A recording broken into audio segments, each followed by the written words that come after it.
condone this, I would challenge, my friend, find a single Democrat senator on this committee holding the Attorney General to account for not enforcing this law.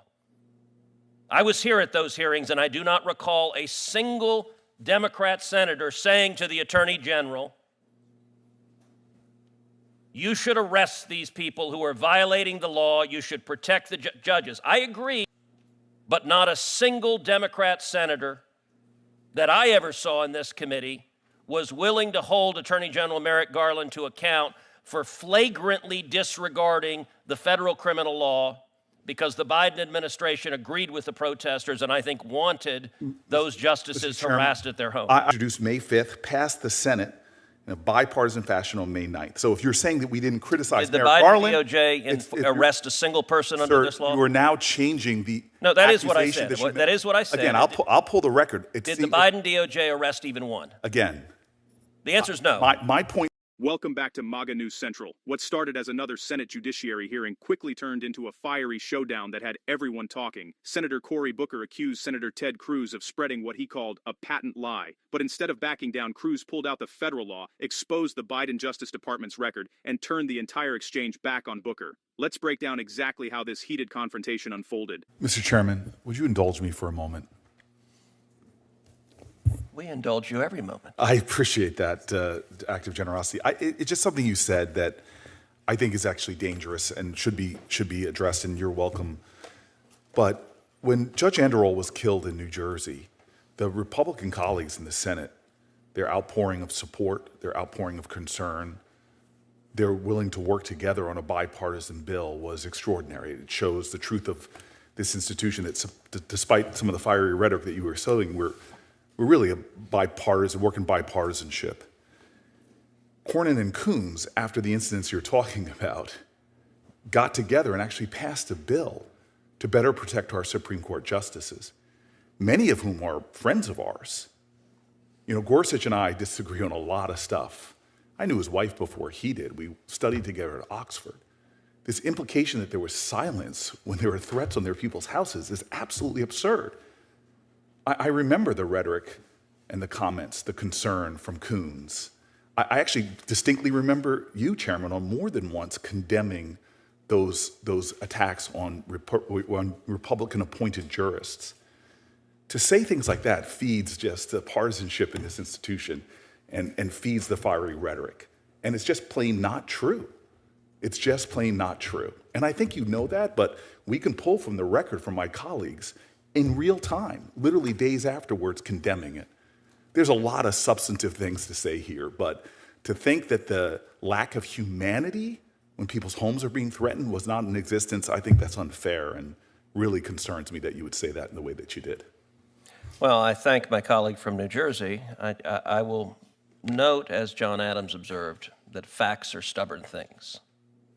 And it is existing federal law, 18 U.S.C. Section 1507, that makes it a crime to protest at a judge's home. And the law provides whoever with the intent of interfering with, obstructing, or impeding the administration of justice, or with the intent or of influencing any judge, juror, witness, or court officer in the discharge of his duty, pickets or parades in or near a building housing a court of the United States, in or near a building or residence occupied or used by such judge, juror, witness, or court officer, or with such intent uses any sound truck or similar device or resorts to any other demonstration in or near any such building or residence, shall be fined under this title or imprisoned not more than 1 year or both. That is federal criminal law. Night after night after night, angry mobs were outside the Supreme Court justices' homes, and in the entire course of it, the Biden Justice Department prosecuted nobody. We had the Attorney General sitting at that table, and multiple Republican senators asked him, why are you not enforcing the law? What they are doing is a crime. And my friend from New Jersey said, it is a lie to say we, the Democrats, condone this. I would challenge, my friend, find a single Democrat senator on this committee holding the Attorney General to account for not enforcing this law. I was here at those hearings, and I do not recall a single Democrat senator saying to the Attorney General,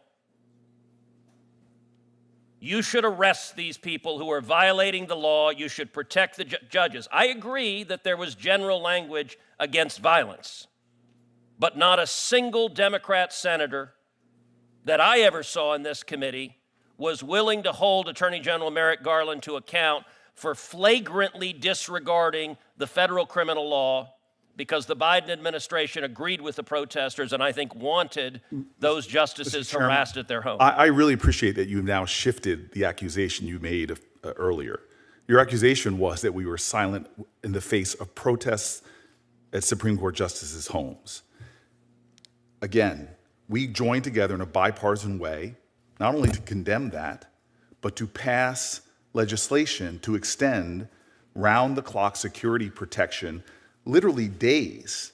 It was introduced May 5th, passed the Senate in a bipartisan fashion on May 9th. So if you're saying that we didn't criticize Did the Merrick Biden Garland, DOJ arrest a single person under this law? You are now changing the No, that is what I accusation said. That is what I said. Again, I'll pull the record. Did the Biden DOJ arrest even one? Again, The answer is no. my point to you is the accusation that the Democrats on this committee do not care about the safety All right, so let me ask of federal you this. judges. Should I the did not Biden interrupt you, DOJ sir. I would appreciate if you let me finish. I am sick and tired of hearing the kind of heated partisan rhetoric, which is one of the reasons why we have such divisions in this country. The attacks we see from the President of the United States of America trolling and dragging judges through is what we should be talking about that puts people in danger.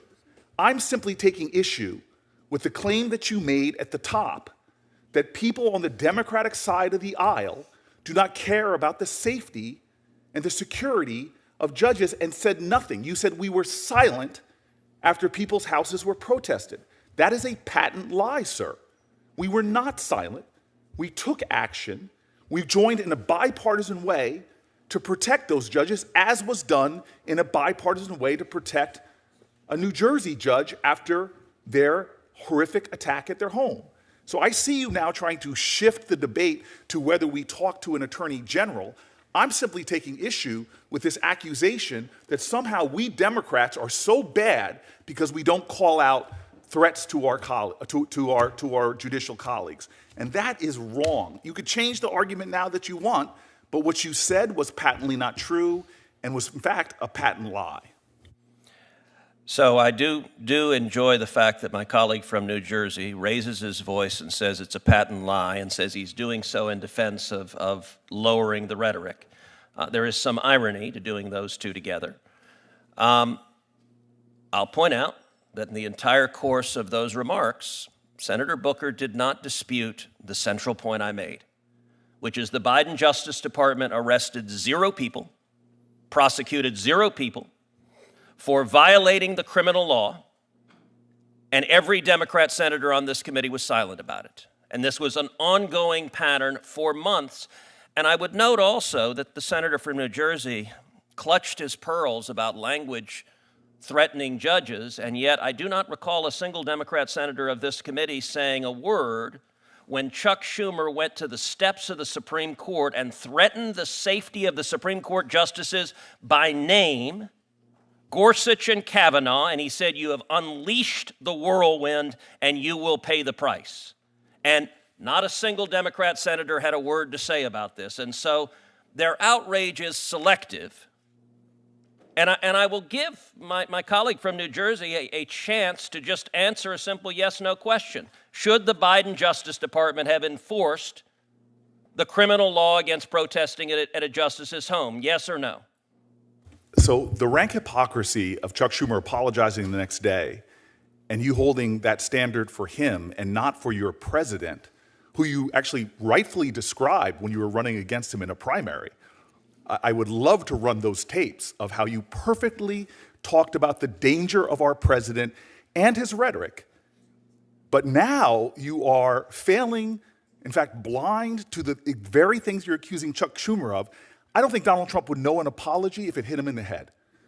Never has said apologizing. So again, you are very, very, sir, very, very deep into the waters of hypocrisy in your criticisms of Chuck Schumer. So let the record reflect that Spartacus did not answer the question. and did not tell us whether the criminal law should be enforced because he knows the answer is yes, and he knows that the Biden Department of Justice was being wildly political and partisan in refusing to enforce the law because they disagreed with the Supreme Court justice's rulings. The exchange exploded after Cory Booker objected to Cruz's criticism of Democrats over protests outside Supreme Court justices' homes. Booker argued that Democrats had condemned violence, supported bipartisan security legislation, and had never ignored threats against judges. He accused Cruz of unfairly suggesting otherwise, insisting Democrats had acted responsibly and calling Cruz's claim a patent lie. But Ted Cruz immediately shifted the conversation away from rhetoric and toward the law. He cited federal statute 18 U.S.C. Section 1507, which makes it illegal to protest outside a judge's residence with the intent to influence judicial decisions. Then Cruz delivered the question Booker couldn't escape. If the law already existed, why didn't the Biden Justice Department enforce it? According to Cruz, protesters gathered outside Supreme Court justices' homes night after night, yet the Department of Justice arrested no one and prosecuted no one. Cruz argued that while Democrats spoke generally about protecting judges, they never demanded that Attorney General Merrick Garland enforce the law that was already on the books. That became the central issue, not whether security bills were passed, but whether existing federal law was actually enforced.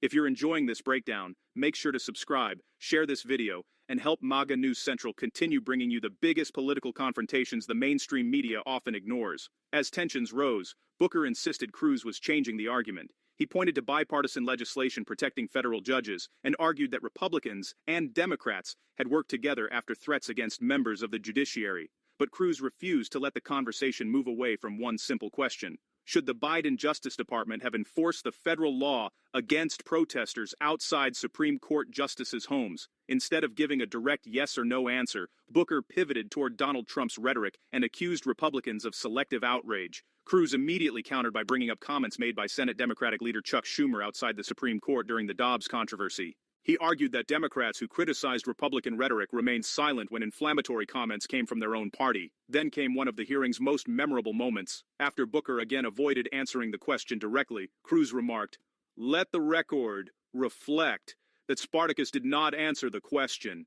The comment referenced Booker's famous Spartacus moment during the Brett Kavanaugh confirmation hearings, drawing laughter and instantly becoming one of the most replayed moments from the exchange. For Cruz's supporters, the issue wasn't political theater, it was accountability. They argued that enforcing existing laws should never depend on which political party benefits. Cruz didn't stop with the DOJ discussion. He broadened the debate to what he described as a pattern of selective enforcement and political inconsistency. He argued that too many officials speak forcefully about protecting democratic institutions while failing to apply the law equally when politically inconvenient. The hearing later shifted toward nationwide injunctions, where Cruz challenged legal experts he believed had changed their positions depending on which party occupied the White House. His message remained consistent throughout the hearing. The law should be enforced equally. Political preferences should never determine whether existing statutes are applied. For Cruz's supporters, the hearing reinforced the importance of holding every administration accountable regardless of party affiliation. By the end of the hearing, both senators had drawn a clear line.